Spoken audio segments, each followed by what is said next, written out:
Assalamualaikum everyone, welcome all of you in the class. Today I'm going to explain a writing skill called dialogue writing, which is from the literary section of class 12.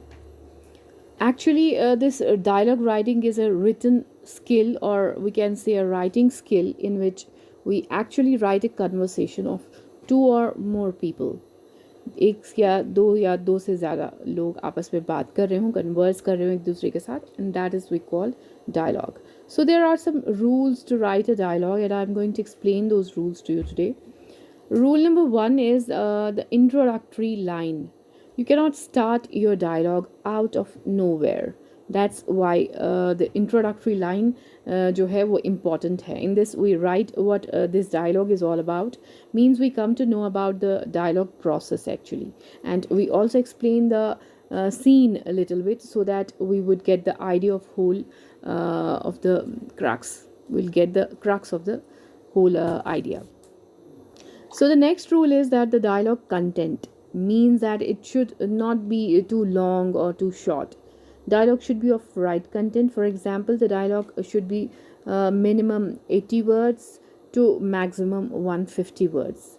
And it should not be less than 80 or more than 150 words. Otherwise, it might get a bit boring. So coming on to the next rule is the simple language. We should use a simple language when you are writing a dialogue. You should note that the language should be very simple and clear so that it reads to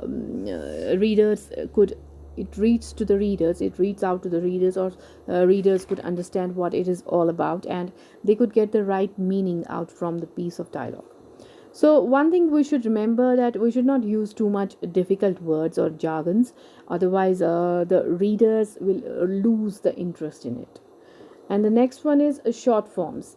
Like I know it's gonna bother some people because they are pretty used in writing short forms, but here we have to avoid writing in short forms. We should try to write the whole spelling of the words, and that's the most important rule of the dialogue writing. Moving on to the next one is avoiding a long dialogue paragraphs. Now this is important because some people write dialogue in a long paragraphic manner, which makes it boring, and it loses its impact, it loses its effect. But on the other hand, it should be written in a very brief way so that meaning of it becomes very impactful. And also you should note, some people don't use the real life conversational way to write a dialogue, but that's what's the crux of the dialogue is. That's what's more important about dialogue.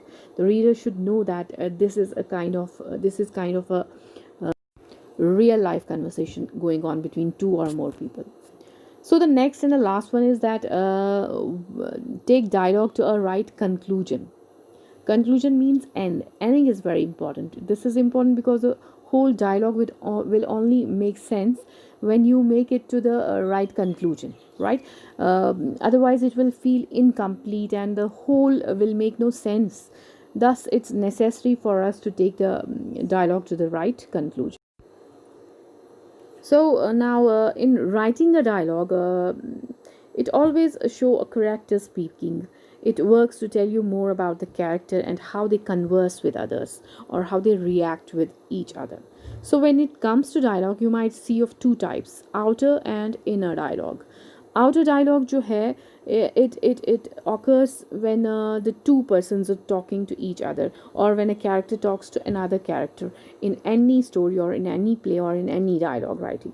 So this is the classic dialogue you see most of the time, set off by quotation marks. And inner dialogue जो है, इसमें जो character है, he talks or thinks something to themselves, like an inner monologue. In written works, this is set off by quotation marks or italics में. So to truly understand dialogue, it's important to look at its examples.